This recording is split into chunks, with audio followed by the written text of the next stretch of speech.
Hello, everyone. Let me admit a few more people into the sessions. So rearrange my screens a little bit.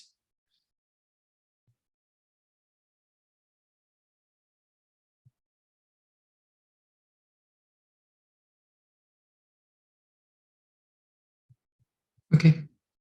Thank you everyone for your patience. Hello, everyone, and welcome to another data skills workshop from the Hertie School Data Science Lab.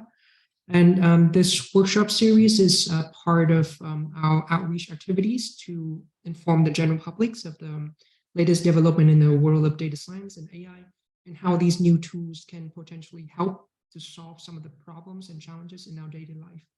And this semester, we have three data skills workshops that are planned out. Next in the series would be on how to actually create and build some of the tools that we will see today. And another sessions in April will focus on how to create virtual worlds and experience using 3D rendering engines and also AI image generations models. And I want to remind you that the session is recorded, mainly for the benefits of those in different countries and time zones that cannot attend live. But if you are busy and need to do something else, feel free to drop out whenever you need to and watch the recording in your own time. And we will try to go through the sessions very quickly. Hopefully we'll finish it in 30 to 40 minutes so that we can all try out some of the tools that are here in the sessions. And so as most of you already know, 2022 has been quite a wonderful year for the progress in the field of applied artificial intelligence, with numerous research and publications and revelations in the AI generations techniques in text and images. And word on the street is that 2022 is basically the year that AI went mainstream. So everybody and their mothers wants to try it out. And as the world that we lived in comes to term with this new technological revolutions, I think it's more important than ever to perhaps step back and also to update ourselves and understand a little bit more how we can employ these new tools for good and for the betterment of our daily lives. And by just streamlining our workflows and streamlining our life, and also free up some of the times that we usually use for some of these very intensive tasks to perhaps partake in more creative and meaningful pursuits. And so this tutorial workshops, it basically aims to introduce you to the latest development in the AI tool space, and also to provide some of the suggestions and ideas on how perhaps you can best utilize them to simplify it and maybe amplify it, or enhance your life and your work in a positive way. And we will first go through the basics of how something works. If I may briefly interrupt, your audio is going up and down in volume. It's a bit glitchy. Just thought you might want to know. Okay, thank you very much for letting me know. Okay, let me switch a little bit.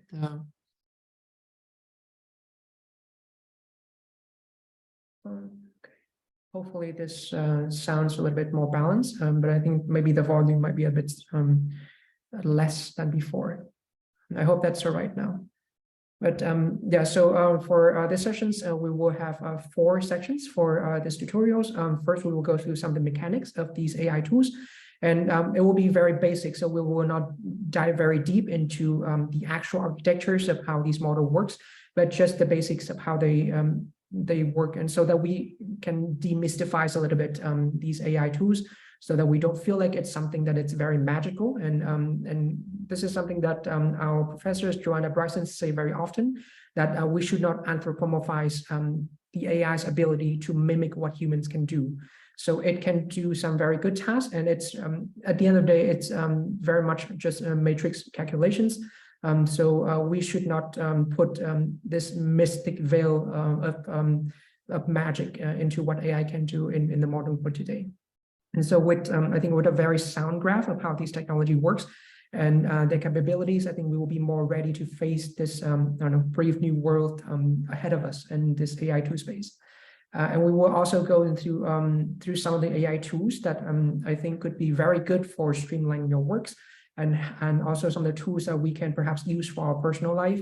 And there we will also go through perhaps some of the cautions against the use of these AI tools, because this is something that is very new.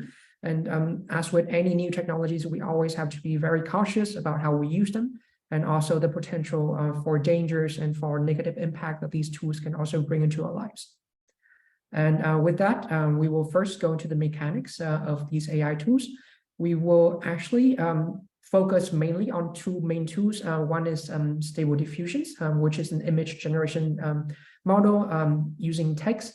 And second is an OpenAI's GPT-3 model, which is a text generations model for answering questions, writing essays, summarizing long text, translating languages. There's a lot of different tasks this model can do. And this model, I think, is most popularized by the ChatGPT engine that is very popular, I think, on the internet right now. Everybody is trying it out. And ChatGPT is basically an interface of GPT-3. So ChatGPT is a small part of GPT-3. And they built basically a chatbot interface on top of GPT-3 so that we can interact with this model more easily. And I think most of you probably have tried out ChatGPT in the beginning of when ChatGPT just came out. It was actually quite a magical, I think, tools, because in the beginning it was quite free. So they did not put any restrictions. They did not put any limit on what the model can do. And so you can actually ask it almost anything and it will actually give you an answer. So for example, you can just like ask us to give you 9 different ways to annihilate the human race. And then it will actually give you like ways that you can actually how to deconstruct the entire human race using the different tools and technologies that are available now. And so some people have found out that you can actually do a lot of criminal activities using the model. So I remember someone in the US, they actually searched for, asked ChatGPT to give them a list of banks that are using very vulnerable and old technologies. And then it asked ChatGPT to give it like ways to hijack these different technologies that these banks use. And then I think they were able to successfully, I think, penetrate some of the securities of some of these banks. Or even you can ask this to give you SQL injections so that you can actually break different websites. You can ask this how to make explosives. You can ask this to basically do whatever you want to ask it. It will give you an answer. And so the team at OpenAI, the one that created this model, they basically have dumped down the model a little bit in the last few months after all these testing. And so now the model is, I think, much less effective in terms of creativity. So it's becoming more or less a very modest model, but still it can give you, I think, a lot of different good suggestions and ideas, and you can still use it very effectively, I think, for a lot of work that you might be using. And so we can perhaps take a look at an examples of how you can use some of these models. An example that we can try is first Stable Diffusions. Let me first quickly grab this. So for example, Stable Diffusions, which I mentioned earlier, which is a model for image generations. And with this, you can basically give the model a very detailed description of what you want the model to create. And then the model will actually look through its training data, and also it will basically extrapolate based on the information that it gives you, that you give it. And also it will create basically an image that is very close to what you want to see. So as an example, I want to basically create an image of flowers using, okay, let me see if I can scroll this up. Yeah, so I want to basically create a ceramic tiles art and with beautiful flowers paintings and using a very specific art style. And this is basically Dream Studio is the base model for Stable Diffusions, and it's the official studio on how you can create these models. And at the moment, it's still free, but I think in the future they will have a paid model. So I think you should take advantage of it while you can right now. Usually, I would like to create a portrait mode so that the image looks very nice and very neat.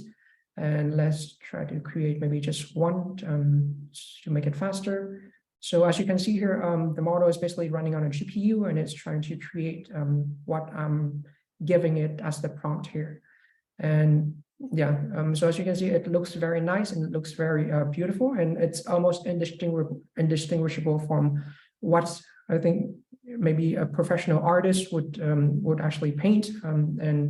And so this is actually a big controversy right now within the art world, because everyone in the art world right now is up in arms with AI generated art, because they feel like they are the artists themselves. It's a difficult professions, but now with AI tools like Stable Diffusions, it's even becoming much harder to get commissions, and also to have jobs, because everybody and their mothers can become an artist right now with just these tools that are available to them. So this is something that is quite fascinating, but we will have to see, I think, in the next few years on how this technology will go. But for us, I think as normal people, I think we have a lot of use case for this. Me personally, I use this a lot for creating different posters that we have for our different events. Also our comms team, I think, also have been testing and trying it out as well. And for example, researchers that I know also use this tool to, for example, create book covers for their upcoming books, or perhaps to create an image to represent their research paper, for example. And there's a lot of different use that you can use this for. Mostly people use this very heavily in marketing and SEO. To create very quick prototype of what they want to see in their markup of marketing materials, for example. So this is one tool for creating images.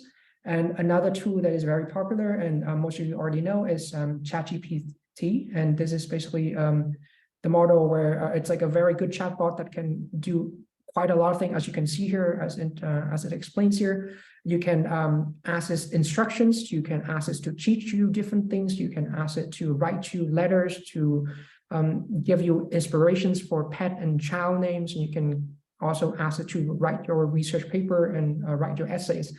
And this is a very controversial topics that I think academia and also different universities are having to struggle with, which is students, high school students, university students are using this tool basically to write their research paper for them. And so I think this will be a very big discussion this year and also next year on how universities should react to the way that these models are being used by students for completing their own work and their own assignments, basically. And so I think most of you already have been familiar with this tool. And so you just go to chat.openai.com/chat, and then you can just put in your queries in here. So for example, got any ideas for— Excuse me. Birthday? Yes. Please, I can't see your screen. Oh, you cannot see my screen? Can you hear me? Yes. I can. So. Okay, Victor, can you then go out and then rejoin the sessions again? So it might be that it's your internet that is issues. And also you can watch back in the recording in case you cannot see the live view right now. I hope that's okay. All right. Thanks. Yeah, so as you can see here, the model basically can give you like a lot of different things. And so, for example, I'm learning the piano right now, and actually ask us to like let me know how to actually transcribe different piano music pieces, and it will give you basically like step-by-step instructions on how you can learn to do that. And so there's really a lot of ways you can use this, and it's really up to your imaginations on how you can perhaps use this for the future. And so, as I mentioned earlier, ChatGPT is basically a layer on top of OpenAI GPT-3. And for GPT-3, you can actually access it directly on OpenAI websites, very same way that you can access the ChatGPT by just signing in using your Google account. And I think you also have to put in your phone number as well. And so for this it's the very same model, I think, as the ChatGPT, but then it basically, it is a lot more, I think, diverse in terms of what you can work with this. So for example, here, I can perhaps like ask this to act like Steve Jobs, the Apple co-founders, and then I will ask it questions and it will reply me in the style of Steve Jobs, basically. So let's submit this. And then, yeah, and then it will basically give me what Steve Jobs would answer when I ask this, these different questions. And so, yeah, so the tools, the two tools mainly that we would work on today is Stable Diffusions and OpenAI, and most of the tools that we will work on later on in the sessions will be built on top of these tools. And most of these tools, they have an API. An API is an application programming interface, and it's basically a way for you to for your computers to talk with these models online. And so think of an API as basically a phone call between these different models and your computers. And your computers can ask and request different instructions. And then the API will help to query these instructions into the models. And then the models will basically give you the answers for these questions that you might have. And so with that, let's go over to our explanations of how these model works. And for most algorithms and most AI building process, it goes to a very simple process. Simple in terms of, I think, understanding of how it works. So first, you always need an input, and then you put that input through an algorithm, and then that algorithm will process the input that you give it, and then after that, it will give you an output. And this is a very simple and high-level view of how most of these AI algorithms process work. The reality is a lot more complicated, but you can understand it as such, so that it makes it easier to process how they work and how this entire process can help you to perhaps understand more about the way that these models are built. And so for AI building process, you have a lot of data, a massive amount of data. You transform this data into a format that the algorithms and the computers can understand. And most of the time, this is basically numbers, zeros and ones. And then within these algorithms, the algorithm, it's basically just a set of step-by-step instructions that will help you to solve a particular problems or learn a pattern within the data. And then after that, it will approximate solutions for you by creating an answer, by an output. And you can actually see that in the stable diffusion algorithms. And the way that this algorithm works is that it gives the creators of the algorithms feed it a lot of data in images and the description of the images. So you can imagine, for example, if you have an image of a landscape, and not only they feed the algorithms the image of the landscape, but also a very detailed description of that landscape, so that within the algorithms, it will learn to make the connections between the different words that appear in the descriptions and the different elements that appear within the image. And then over a long process of iterations where it learns from a lot of different images and a lot of different description, it learns to make that connection. For example, when you show it the text of airplane, it will be able to pull from a lot of the data set that it has been trained on. What does an airplane look like? And we'll also have different angles of that airplane because it has different images from different angles, for example. And so eventually, the goal of the algorithm is basically to generate images based on the description. And by learning the connections and how close in proximities these images are to their description, it will be able to basically create an output that are very close to what you described. And basically the images that are created by the models is very close to the description, but it's usually something that is completely new, because especially if you give it a description of something that is very strange or something that is not very usually seen in the open web, for example. And similarly, for GPT-3 algorithms, it was given a lot of data in text, for example. So OpenAI, I think they were quite secretive about exactly what data they feed it. But most of the time, I think you can kind of infer that based on the kind of output that was generated by the model. So I think people infer that the OpenAI gave it basically a lot of text data on Wikipedia, for example, or text blogs and text generated by people. And humans, I think, in the last decades or so have generated a massive amount of text. And we have incrementally adding all these texts into a huge giant data sets of textual data that are now given to these models to train on. And I think one of the limitations, I think, in the next couple of years for these big language model is that there will no longer be any more human text data to train on. So you give it basically large amounts of all the novels that are written in the world, all the different texts that are on the internet right now, and then there's perhaps all the scanned documentations of laws, legal precedents, and everything that are in the business world, and then that's about it. There's really not a lot else that the model can train on. And so I think in the next few years, a lot of the limitations of the model will be on how to scale when there's no longer any more human text to train on. And then the question is whether or not the model can actually train on its own generated text. And the objective of GPT-3 is basically to predict the next word within a sentence. So you can understand that when a model is given a giant data set, it's given a lot of sentences that are break down into different segments. And the models use a transformer architecture. And with this transformer architecture, it's able to basically look back on the context of all the different words that come before particular words, and also other words that come after a particular word. So you can understand, for example, within a novel or within a paragraph or within a chapter of a book, any word in that chapter or any word within that paragraph has some connections with the different words within that paragraph itself. And so by making the model trains on all these different words and all the different connections between these words, the model is able to learn the context of the words and also able to learn how to predict the next word of the sentence in a way that makes the context of the sentence make sense.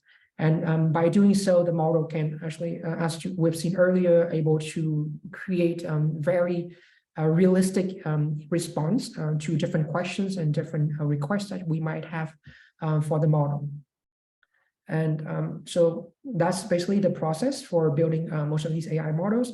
And so from this understanding of how these models are built, people are able to basically refine the way that they ask these model questions by using prompt engineering. And prompt engineering, and this is actually taken from our previous data skill workshops on how to create breathtaking AI art with Stable Diffusions and Midjourney. So if, in case you're interested, you can also watch back the recording of the sessions.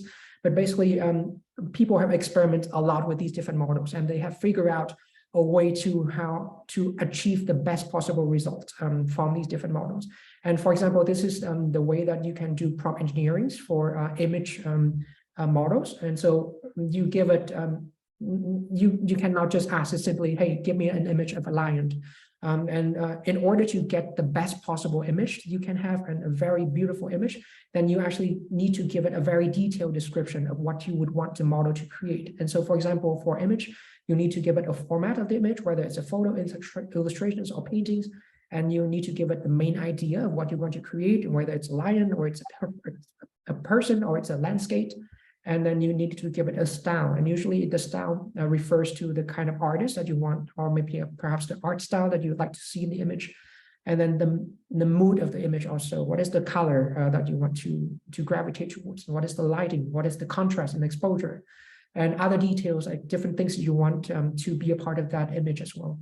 And an example is, for example, here, this is the prompt formulas, like you give it the art medium of the main subjects, the perspective, by what artist, by what art style, and then the mood and other details and boost the key. And for example, here, this image was created by this prompt, painting of medieval princes by the window and Venetian castles from behind as a perspective, by Greg Rutkowski, who is a very famous digital artist online, and in the style of Baroque, elegant, tasteful sunlight from windows, more details and description, vivid as the mood, beautiful, and trending on ArtStation. Trending on ArtStation is basically, ArtStation is a platform where digital artists put on their portfolios for different people to see.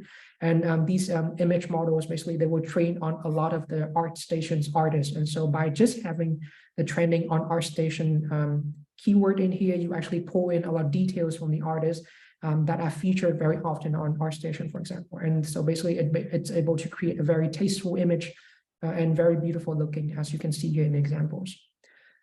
And so here are just basically some more examples of like the kind of images that you can create using Stable Diffusions. And as you can see here, they're almost indistinguishable from all the different beautiful AI art or the different digital arts that you can see online. And some more examples. And similarly for GPT-3, which is the chat prompt, you can also do a lot of prompt engineering. So you can ask it very simply, for example, write me an essay on colonialisms in South Africa, for example, right? But you can also do a lot more and a lot of details by giving it the very detailed instructions of what exactly you would want. And for prompt engineering in GPT-3, the recommendation is to always use the latest model for the best result. And currently, it's DaVinci 30003. As you can see here, in the model sections, you can actually choose different models. Each of them has different weights, a number, and also it's able to do different things. And it has some description here that you can see. But if you want to have the best product, then usually this latest model is what you would choose. And also you need to be very specific in your prompt, in what style writing that you want, and for what purpose, what characters you would want this this model to be. For example, a sample prompt is to write a movie script idea in the style of Stanley Kubrick about a planetary invasion with a family story at the core. And so this is a very detailed description of what you would want the model to create. And by doing so, it's able to pull in a lot more information because it has a lot of different words to work on.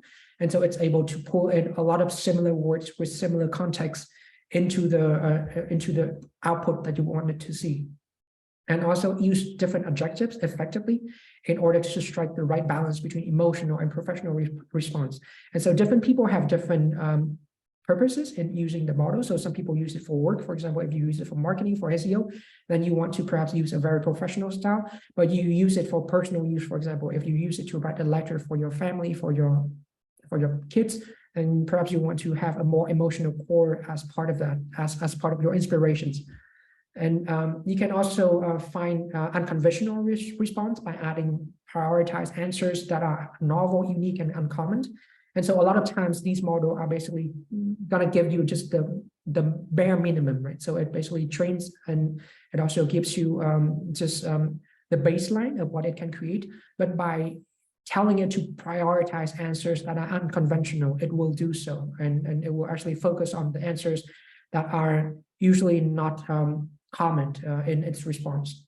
And usually people would also recommend that you start with single shot, which is, for example, if you want the model to create something that is similar to a style that you want, you give it one example of the kind of sentence or the kind of examples that you want to give it, right? And if that one examples and the output that you receive is not to your liking, then you can give it a few more examples so that it can basically learn more from that examples, and it can also basically create the same kind of response that you would want to see. And also the next step is also to fine tune the model to get exactly what you want. And I think in the in the reference sections of the presentation, I put in some of these resources that you can read more on how to perhaps do this in your own time as well. So there's a very detailed ways to do this, and also a very simple way to do this. And you can go more into details on how to perhaps fine tune some of these models. And prompt engineering is, I think, a very big market right now. I think a lot of people are pivoting their careers towards becoming prompt engineers. And I think this will, in the future will be quite one of the hot job that will be on the market for AI engineers, for prompt engineers, to help to refine these models and how to create better prompts to get the best out of these models. And so I think this is a very interesting skills to perhaps learn, and you can basically learn this within a weekend, right? So just reading through these different instructions and materials on how you can be a better prompt engineers and crafter. And with that, we will go now, I think, into the details of the different tools that we can use for work. So when I look, I think, at the aspects of different works that we have, and for us, I also look into the different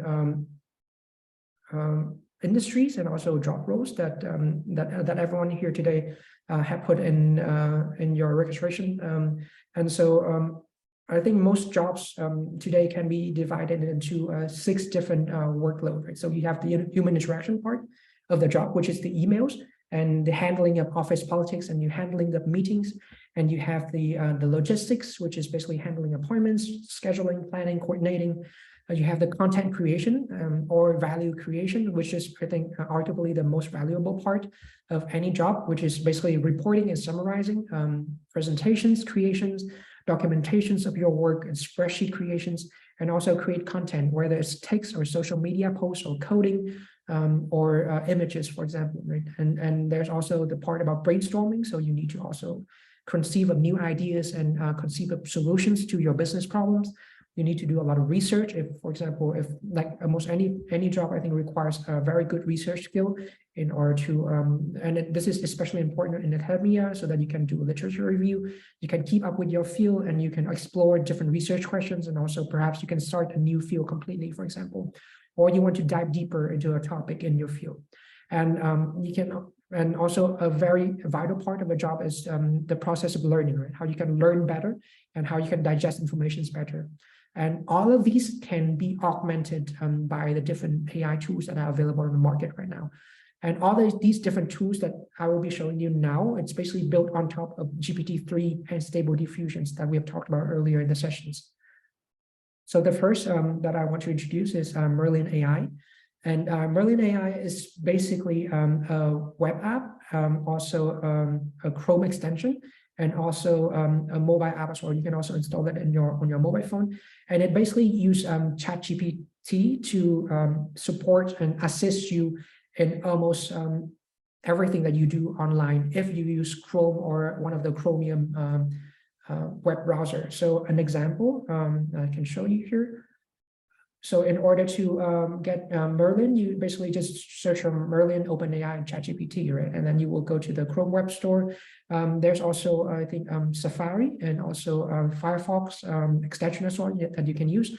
You can install it, and then I think you need to restart your web browser so that the extension can reload. And then after that, you can use it almost anywhere on the internet. So an example, I can go to Google and ask it, for example, how to cook. Yeah, let's say how to cook bacon in the oven. And yeah, and then immediately it will have an Ask Merlin option here.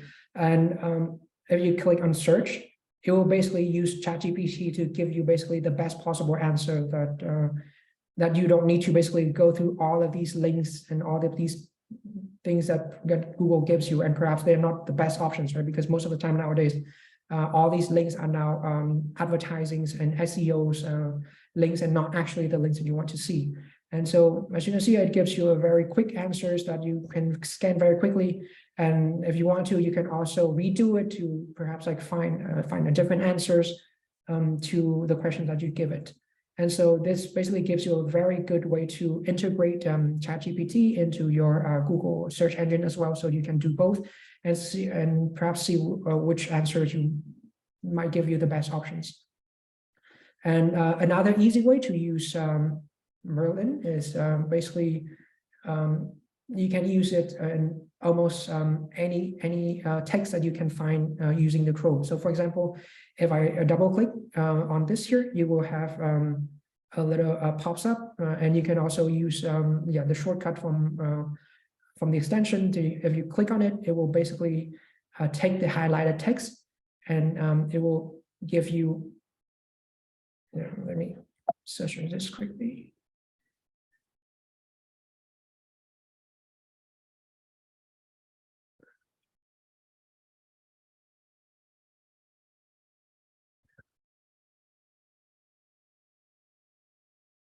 Sorry, there's some issues with the app sometimes.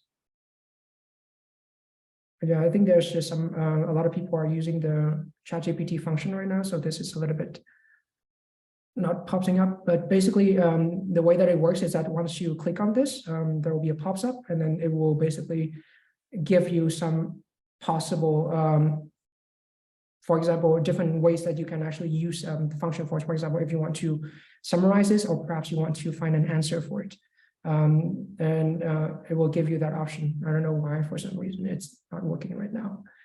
But yeah, so Merlin is one way that you can use it. Another very useful tools that you can use this is Eli, and this is for your email assistant. And you can also install it as a Chrome extension. And with this, whenever you, for example, if you want to reply to an email, it will basically give you different options on how you can reply to that email quickly so that you don't have to actually write down a lot of stuff. So for example, this is the email test that I sent yesterday, and then yeah, maybe let's try if we can see if we can. Yeah, so for example, here, Eli, it basically gives you a lot of different options on how you perhaps can reply to this email. So for example, this is my sample test is, this is a presentation pitch for next Friday. You take a look and confirm everything is okay. And then if I want to respond in a very respectful manner, and just click respect, and I click write, and then the model will basically pull data and also prompt the model on GPT-3, and it will write the email for you basically. And as you can see here, thanks for sending the presentation my way. I'll review it and let you know if there's anything that needs to be changed, clarification needed, so that you don't have to basically write down like the very full email, right? And this is especially, I think, useful for emails that are long and emails that that you don't have a lot of times for.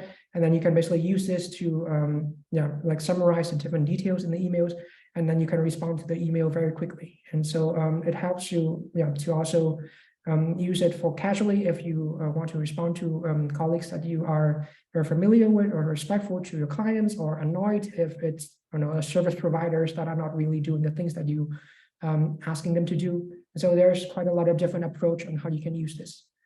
So Eli is another use for the tools, and another use for useful tools, I think, for this is Reclaim.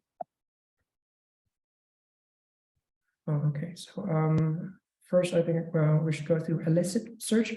So this is especially useful for research questions. So for example, if you do a lot of research in academia, then this is super helpful. So you can basically access any research questions that you might come up with. And this is basically a tool for you to brainstorm your research, and also to look through some of the potential literature that might be related to the research question that you're looking for. And so if you access any research questions that you might have, it will search through the database of all the different research that are relevant to your search, and it will give you the paper title. It will also give you an abstract summary.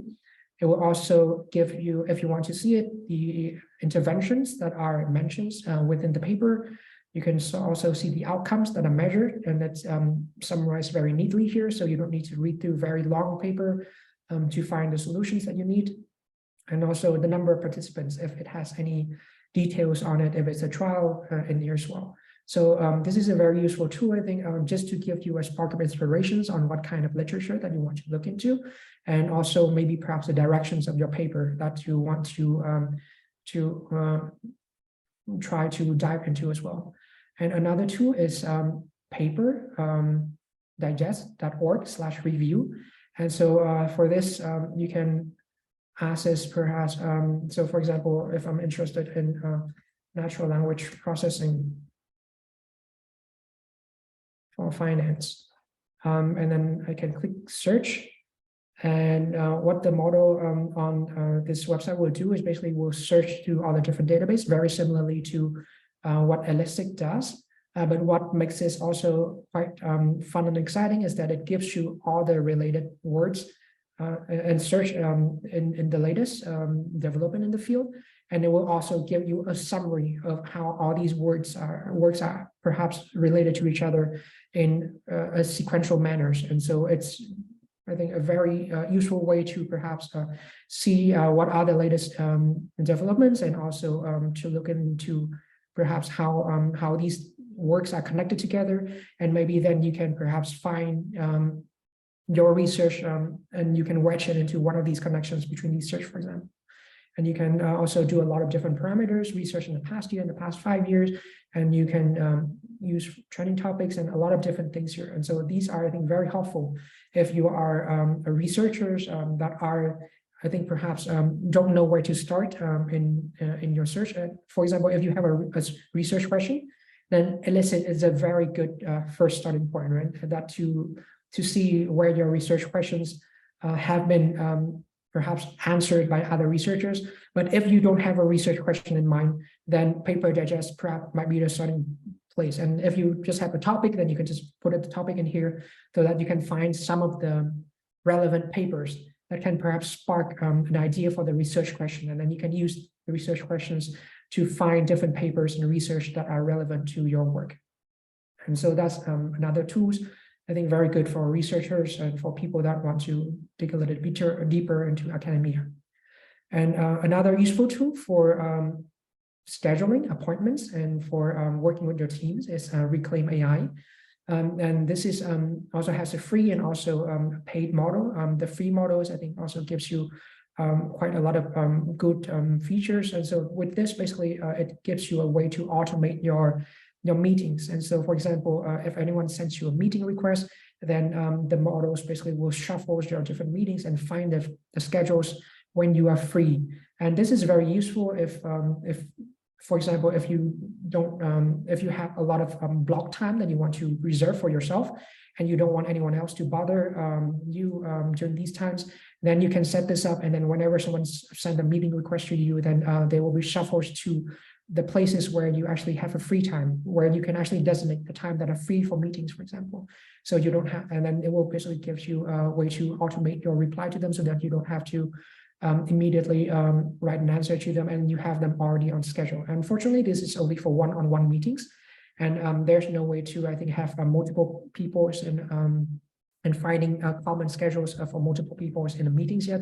And this is, I think, the next big step, I think, that a lot of companies are trying to get to, which is like how to find that optimal time when, for example, 7 people in a meeting, like how to find the time that is good for them without having to create like doodles and having to like send email back and forth to find a time that is good for everybody. And so Reclaim AI is another tool for how to optimize our work.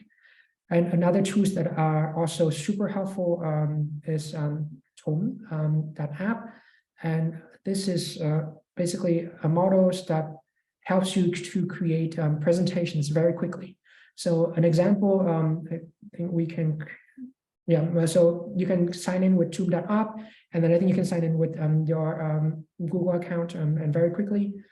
And so, for example, here, if I want to create a presentation, for example, the presentation that we're working on today, right? Supercharge your work and life using AI tool. And then what the model will do is basically it's going to generate a full presentation for me with outlined, with images, and with different, and even suggestions for text that I can actually use within my presentation as well. So it's taking a bit of time, I think, to generate all these different pages. As you can see here, like gradually you can see how it's generating different ideas for the different sections that might be useful for this presentation.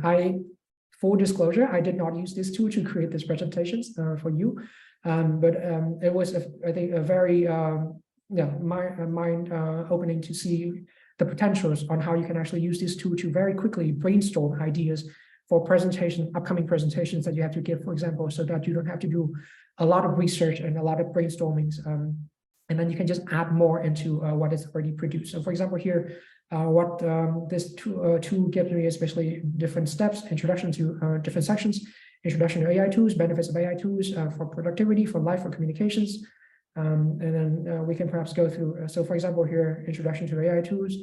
From automating mundane tasks to providing predictive insights, AI tools are revolutionizing the ways that we work and live. So as you can see, it gives you actually very detailed descriptions, right, of how each of these slides can look like. And then you can also be very flexible with these slides, and you can add more details. You can change it around. You can change different styles so that it can become the presentations that you would like to see. And I think this is absolutely a very, absolutely amazing way to brainstorm ideas. And also get the presentation up quickly. And so as most of you probably also come into these situations where we run into a lot of deadlines and we have to create something very quickly for our bosses. And so this could be perhaps like the first pass before we actually add more of our ideas and we add more of our brainstorming to create exactly what we would want from our presentations. Yeah, so this is a very useful tool, I think, for brainstorming and for creating beautiful presentations quickly.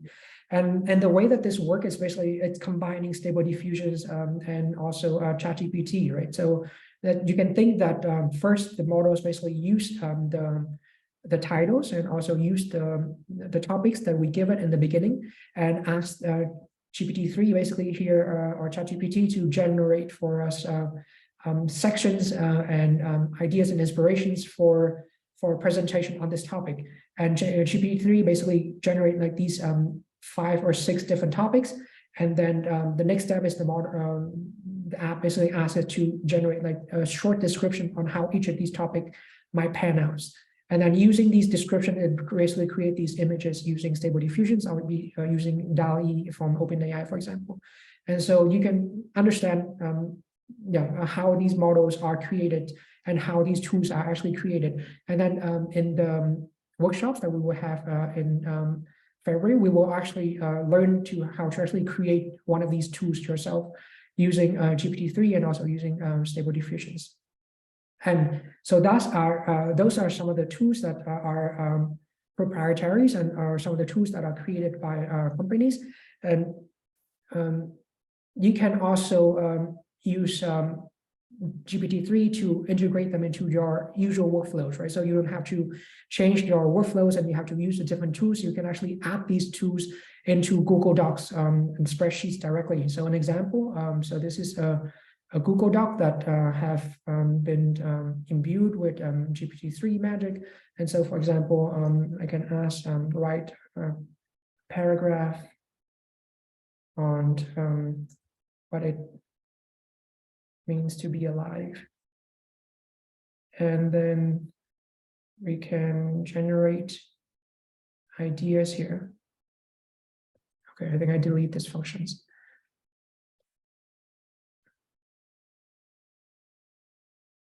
But yeah, the way that you can do it is that, so this is, okay, I think I deleted, so I think we need to redo this thing. The way that you can do it is you load your usual documentations in Google Docs, and you add an extension. What you do here is let's wait while it loads a little bit. What you do is you add scripts, which is basically the way that you can actually add GPT-3 into your Google Docs. And by using this code snippet for Google Docs. Oh, it's here though.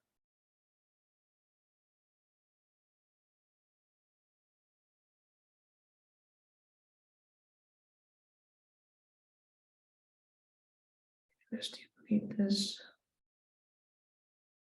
So when you go into the app scripts, you can click on new scripts. And let's name it GPT-3.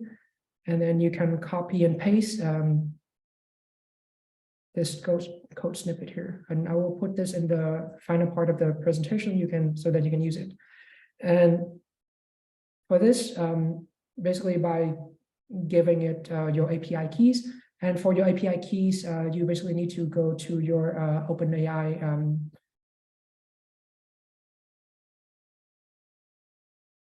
API keys, right? So if you have an account with OpenAI, you can go into your API sections.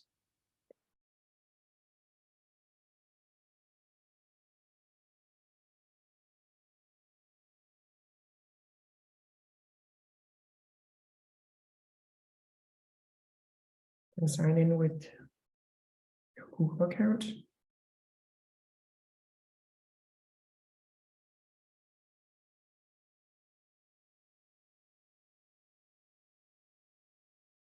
And then you will go to view API keys. And then you can create secret keys here, for example. So we'll copy it here. I will delete this later. So yeah, and then you put your API keys here. And then for this function, you can basically do anything, right? Generate paragraph,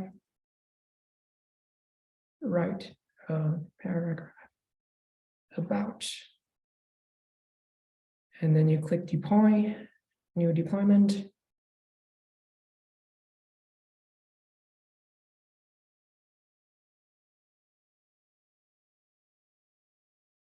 Sorry, for some reason, the internet today is very bad.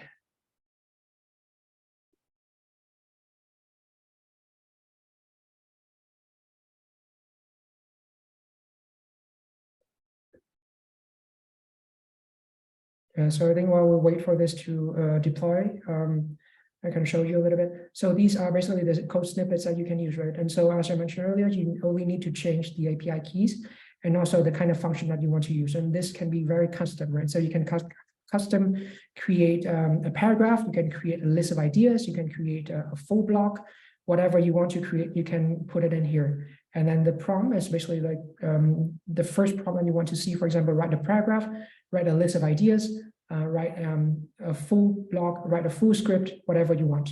Similarly, with spreadsheet, you can also do the very same thing. And for this, you need to basically just do the very same thing, which is copy this whole code snippets here and do the very same thing, which is I go to extension to add script, and then you basically do this.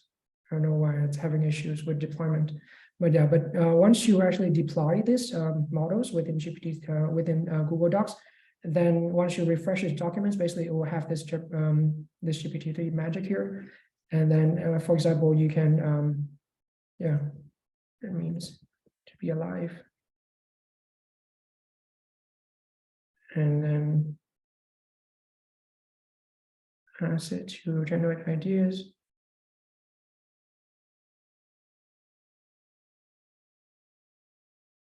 Okay. Yeah, so there's just some issues, I think, with on Google's end.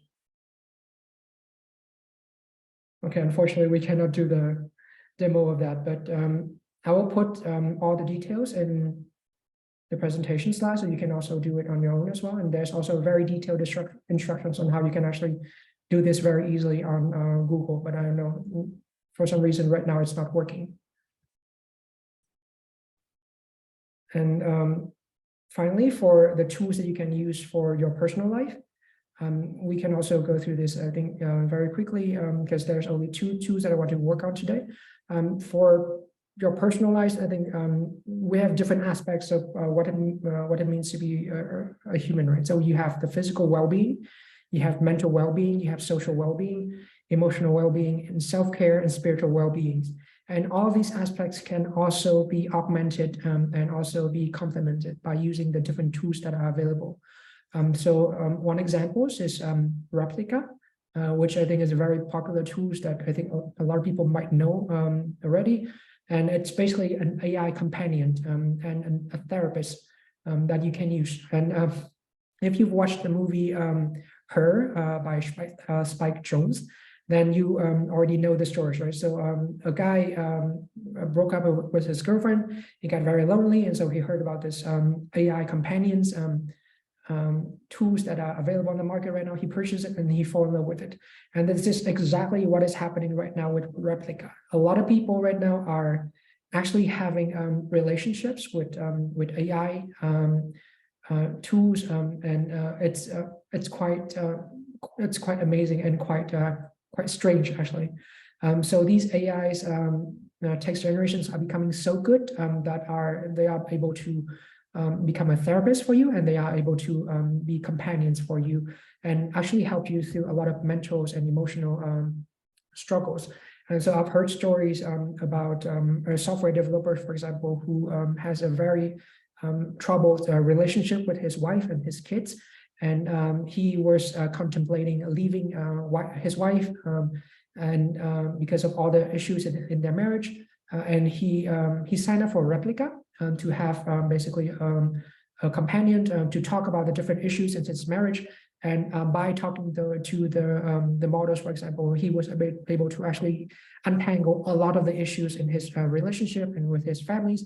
And so he's able to become a much more loving husband and father to his family. And so it was, and there's lots of stories like this on the different platforms where people actually share their stories, how Replica helps them through the different rough patches of their life. And so it's quite amazing.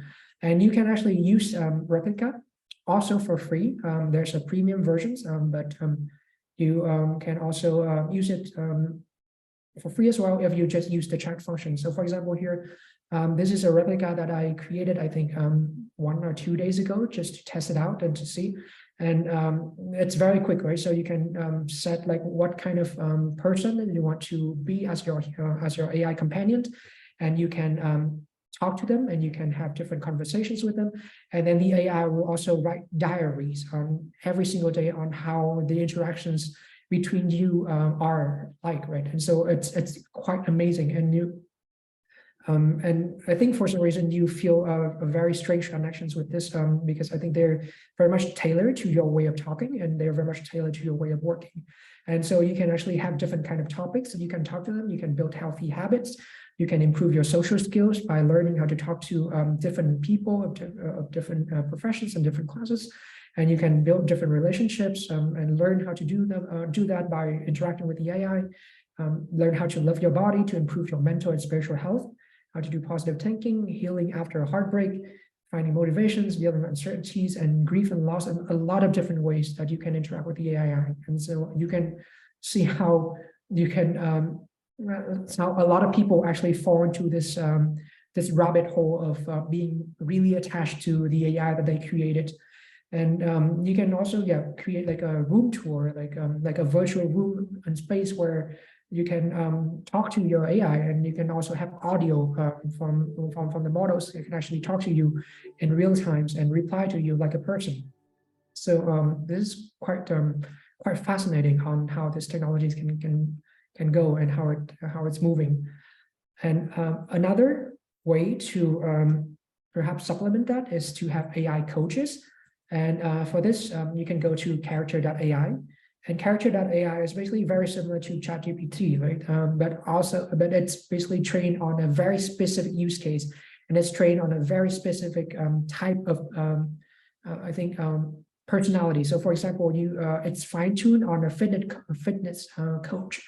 And so, if you talk to one of these models, for example, it will basically be able to give you very concrete advice on how you can get better physically, how you can get better with your diet, how you can get better with your physical activities and physical health. And there's also, I think, therapists. You can talk to people with life coaches, psychologists, in case you want to talk to, in case you don't want to go to an actual physical psychologist. You can also have AI companions to help you brainstorm creative ideas. You can also talk to your Albert Einsteins and ask him about different ideas in physics and learn about physics even. You can talk to Elon Musk if you want to. You can talk to Kanye West. And so there's a lot of different ways you can talk. You can also talk to a cat living on the streets of NYC as well, which is, I talked to it yesterday basically. And the first one is it asked me where that rat went, which is quite weird. And so, so you can actually have a lot of fun entertainment here, and you can also use this as a way to improve and also get better in your physical, mental, and also social well-being as well, right? So there's a lot of different ways you can use it. You can also use ChatGPT as well to do this directly in order to, you can talk to it, and you can also ask it different questions. And also AI, and it can also be used as a social guide as well, right? So you can also ask this. One way that I think you can do a very fun way to do with GPT is to ask this to write different letters for your family members, right, or people that you love. And so for a lot of times, I think, I don't know how it is with you, but for me, for example, it's very hard to have heart-to-heart conversations with your close family members, right? Because everyone knows each other so well that it's sometimes hard to, I think, say out loud like things that you want to say, or if you want to express freely the ideas in order. It's much easier in a way to talk to your friends. And so perhaps like it can get inspirations on how to approach different difficult topics. So for example, if I want to write a letter, maybe a heartfelt letter to my parents to explain why I don't want to get married now, which is a real topic in a household. And the model basically gives you, I think, some pointers on how you can perhaps use some of the ideas here to reply to your parents, right? So it might not be in the form of a letter.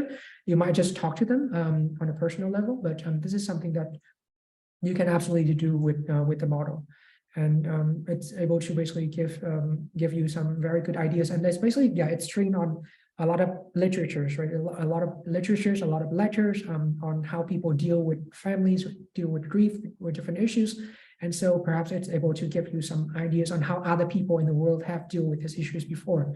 And also, I think another fascinating way is to write a letter to my kids to explain to them why I lie about Santa Claus, which I think is, so for example, if your kids figure out that you've been lying to them, that Santa Claus doesn't exist, right? So you can actually ask it to give you some ideas on how you perhaps can reply to your kids and how to say it in a way that makes the kids feel that that you're not lying to them, that you're not deceiving them.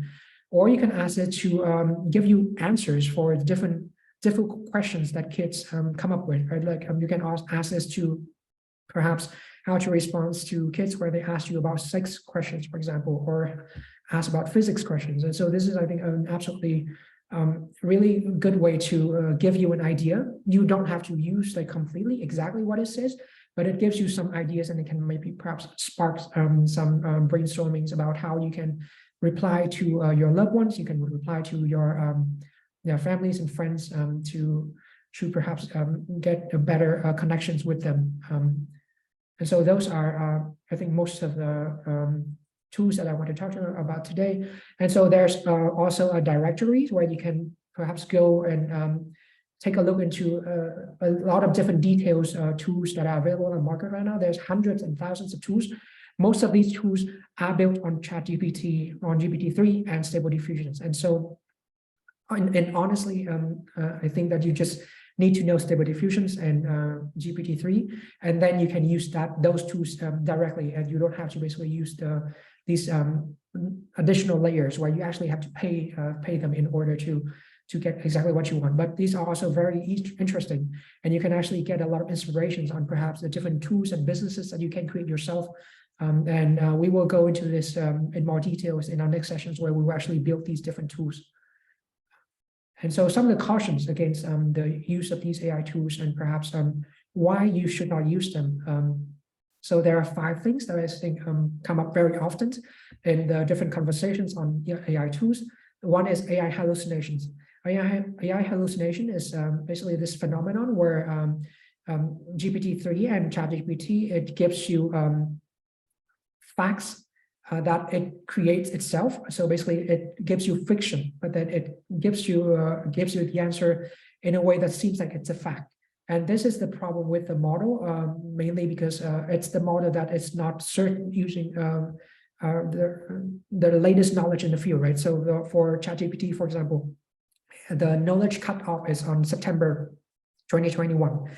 And so any knowledge that happens after September 2021, then the model is not able to answer. But if you ask it different questions and different events that happen after, it will still give you some answer, but it basically will be false informations that it will basically come up using the different database and training data sets that it has.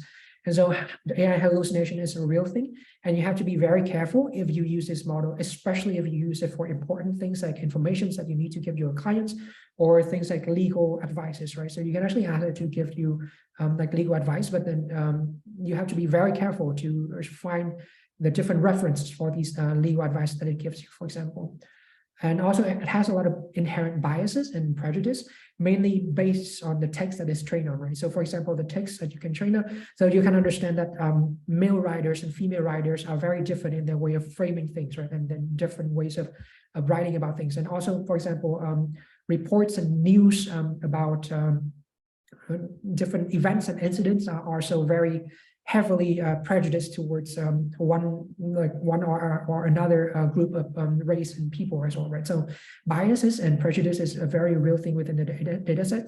So one example is, I think someone before, they were asking the model to generate what kind of jobs a female could do.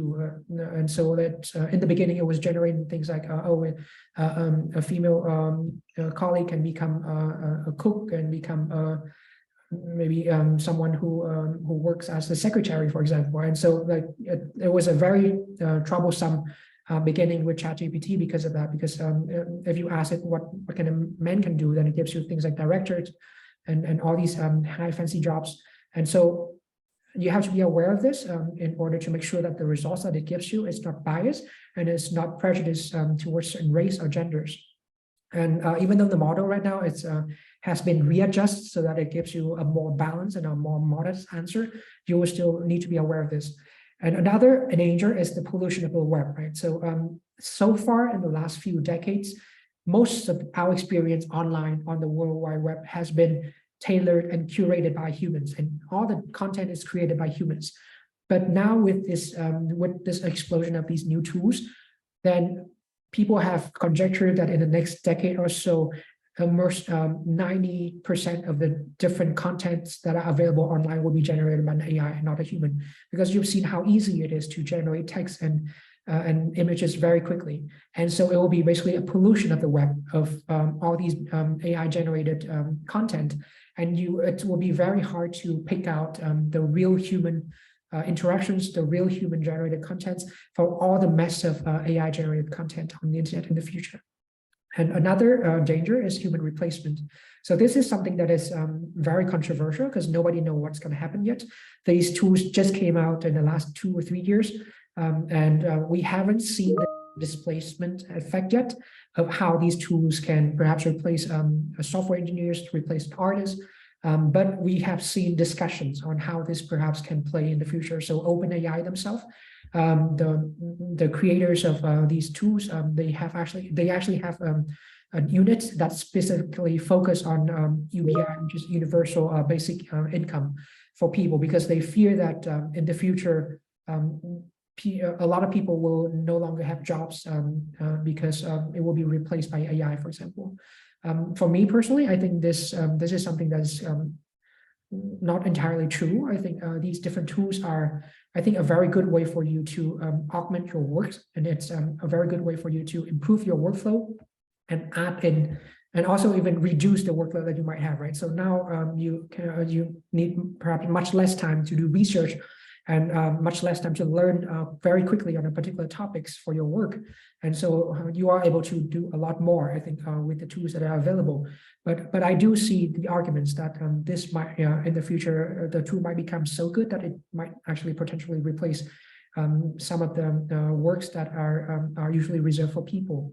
And we will probably see for things like data entry jobs, for example, or note takers, or perhaps people that professionally do annotations or do sound engineering for ebooks, for example, because now you can actually create AI voices that are very realistic. So you'd actually hire a human to do all these things. And so these jobs might be actually in danger of becoming obsolete. And also another danger is the monopoly of suppliers, right? And so far, there's only a selected few companies that have the computational resources to create these models. So it's a very similar thing to how Google is basically the monopoly of search engines, right? And now it's OpenAI that's the monopolist of all these AI tools that are available in the market. And this also comes to the question of like how good they are in steering these models and these tools towards the common goods, and how well that's going to be, or are they just going to focus on the profit side of things? And Microsoft has invested heavily on OpenAI, on the different tools, and I think in the futures they will be very much it will be very much a part of the different tools that are available for Microsoft. So I think in the next 2 years, in your Microsoft Words and Microsoft PowerPoints, and Microsoft Excel, you will see GPT-3 engines, and they will be available as part of your Microsoft Office suite. And so you will be able to use them And so that's the question is whether or not this monopoly is it's good for the technology going forward. And those are the main concerns. But for me personally, I think I'm still very bullish on AI tools and technologies.